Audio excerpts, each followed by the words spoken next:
شكرا. السلام عليكم جميعا، مساء الخير. اسمي عبد الله مندو، انا زي ما عرفني المقدم احد مؤسسين يوتيرن، وكنت المدير التنفيذي لمده 3 سنين. وفي هذه الفتره يوتيرن وصلت لمرحله يعني في اعلى اوقاتها، يعني اخر فتره انا جلست فيها كانت 50 موظف تقريبا، وصلت عدد المشاهدات الى قريب النص 500 مليون مشاهده و20 مليون مشترك. الآن آخر الأخبار اللي وصلتني ويوتيرن عدت البليون مشاهدة، فيعتبر عدد رقم هائل جدا. اليوم أبغى أشارك معاكم تجربة نجاح يوتيرن وإيش الأشياء اللي تعلمت منها. أول حاجة الرؤية وشركاء الرؤية. أهم حاجة لما تأسس أي مشروع لازم تفكر بإيش هي رؤيتك، ليش أنت بتسوي هذا المشروع. وهذا السؤال سؤال صعب جدا، ولكن لما تجاوبه حاول تفكر دائما أنه يكون الجواب شيء غير مادي، شيء غير محسوس. أعطيكم مثال، والت ديزني اللي هي واحدة من رواد شركات الإعلام، لما نحن جينا نبغى نأسس يوتيرن جلسنا نفكر كيف نقدر نتعلم منهم. والت ديزني الرؤية حقتهم to make people happy، تجعل الناس سعداء. فمهما حاولوا أن يخلوا الناس أسعد صعب عليهم أن يوصلوا بشكل كامل. فدائما الرؤية هذه لازم تكون شيء مستحيل الوصول له، عشان دائما تدفع الشركة والمؤسسين لهذا المكان. عشان كذا لما يصير في أي تغيير أو خلل في هذه الرؤية فيصير الشركة والمؤسسين ينحرفوا عن مسارهم، ويروح الدافع اللي كان عند المؤسسين في البداية. الشيء الثاني لما تختار الشركاء اللي يكونوا معك، زي ما قالوا بعض الشباب اللي كانوا قبلي، مهم جدا انك تختار شركاء. حاول دائما تختار الشركاء اللي يكملوك ويكون عندهم نفس الإيمان في هذه الرؤية. لو كان عندهم يعني سبب التحاقهم في هذا المشروع هو مجرد لشيء مؤقت أو لشيء لمصلحة معينة وليس الإيمان في هذه الرؤية، فحتلاقي أنهم ما حيستمروا معك أول ما يوصلوا لمبتغاهم. وهذا الشيء تقريبا مشابه واجهناه في تجربتنا في يوتيرن. كان بعض الناس يشتغلوا معنا مثلا لمجرد الخبرة أو ينشهروا لفترة معينة، وبعد فترة أول ما يوصل اللي هم يبغوه نلاقي أنهم راحوا، فهذه تسبب مشكلة لأي شركة. ثالث حاجة تعلمتها اللي هي كيف تختار المواهب، أو كيف تختار، طبعا بموهبة أنا قصدي الناس اللي أمام الكاميرا أو خلف الكاميرا. من أصعب الأشياء عادة في الشركات أنك تختار الناس وتقيمهم بشكل سريع. فإحنا في مجالنا كان يعني مجال جدا صعب أن تلاقي ناس، لأنه ما كان في ما في جامعات وما في أماكن الناس تتعلم فيها المحتوى، صناعة الإنتاج أو صناعة محتوى. فكنا ننظر لحاجتين، لخصلتين رئيسية، اللي هي الشغف وحب المجال وحب الرؤية بشكل أساسي، والشيء الثاني اللي هو الالتزام.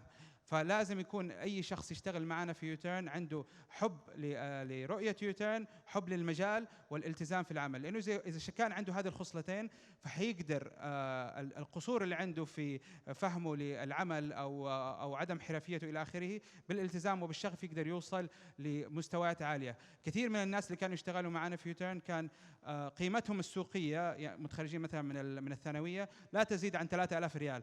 بعد سنتين من العمل بالشغف والالتزام قدروا يوصلوا بعضهم ل20,000 في الشهر، فده يعتبر مبلغ عالي جدا يعني في فترة قصيرة. الشيء الرابع اللي تعلمته اللي هو نظام الحوكمة. من أهم الأشياء اللي يفتقده كثير من رواد الأعمال في البداية. كثير من رواد الأعمال يفكروا بشكل سريع، خلينا نبدأ ونشتغل، وما يفكروا في أساسيات الشراكة أو في أساسيات اتخاذ القرار. فدائما الآن أنصحكم، يعني وهذه من تجربتنا إحنا، واجهنا مشاكل كثير فيها في يوتيرن بعد ما كبرت، اللي هي لازم تعرفوا كيف تتخذوا القرارات الرئيسية. كيف إذا مثلا دخل معكم شريك أو طلع كيف يطلع، لأنه لما تكبر الشركة ولما يخشوا معكم مستثمرين، إذا ما هذه القرارات كانت مبنية على أساس وتحافظ على رؤية الشركة حتواجهوا مشكلة مرة كبيرة في هذا الوقت. آخر حاجة أبغى أقول لكم هي بخصوص من الأشياء اللي تعلمتها في يوتيرن كمان، اللي هي النجاح هو أكبر عدو للنجاح. هذا يعني أخذته من السي او حق شركة بيكسار، كان يقول إنه هم من أكثر الأشياء اللي كانوا يواجهوها إنه دائما بيسووا مشاريع ناجحة. فلما يسووا مشاريع ناجحة صعب عليهم يعرفوا إيش الأخطاء اللي بيسووها، لأنه حتى لما أحد بيقول لهم أي آراء أو أي أفكار ما يتقبلوها، لأنه يحسبوا نفسهم هم ماشيين صح.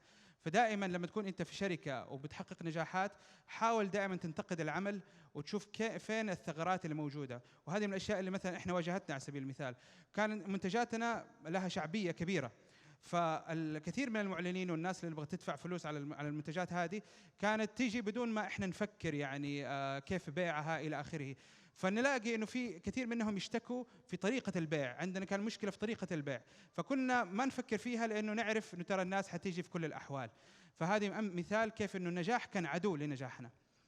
اخر شيء بقوله من يعني خلاصه على كلامي، لما تنشئوا مشروع اهم شيء في وجهه نظري يكون عندكم رؤيه واضحه غير مرتبطه بشيء زمني او بشيء مادي، ودوروا على شركاء مؤمنين معاكم في هذه الرؤيه.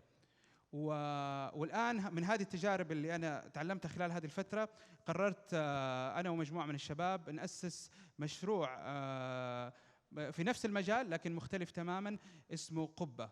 إيش هي قبة؟ قبة هي عبارة عن استوديو يصنع محتوى عالي الجودة، تمام، ويوزع في كل البلاتفورمز المتاحة أو في كل المنصات المتاحة، سواء كانت على التلفزيون على الإنترنت إلى آخره. وفي خلال فترة قصيرة، احنا على فكرة لسه ما اعلنا عن هذه الشركة لسه، ولسه ما طرحناها، ان شاء الله قريبا خلال شهر حينزل اول عمل احنا سويناه، عفوا في شهر رمضان ينزل اول عمل احنا سويناه على القنوات التلفزيون، وهو عمل جدا نوعي ومتميز وحتشوفوه في اغلبية القنوات العربية. الشيء من الاتشيفمنتس اللي سويناها خلال الفترة البسيطة هذه، قدرنا نتعامل مع شركات ضخمة في مجال إنتاج المحتوى الإعلاني زي PNG، GMC، نسلي، موسي، وأغلبية هذه الأعمال كمان حتشوفوها في شهر رمضان بإذن الله. وفي فترة قصيرة قدرنا نأسس مكان يشتغل فيه 15 شخص من مواهب هذه المنطقة، وكلهم شغالين فول تايم معنا. واخر حاجه بقول لكم هي باذن الله خلال الاسابيع القريبه ان شاء الله حنقفل استثمار مبدئي بقيمه تتجاوز ب3 أضعاف قيمه يوتيرن من اخر تقييم لها.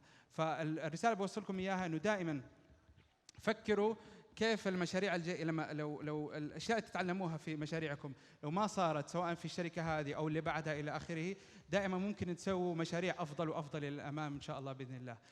شكرا جزيلا على استماعكم، وان شاء الله فدتكم، وان شاء الله قصتي في يوتيرن وان شاء الله في قبة تكون ملهمه لكم. شكرا جزيلا.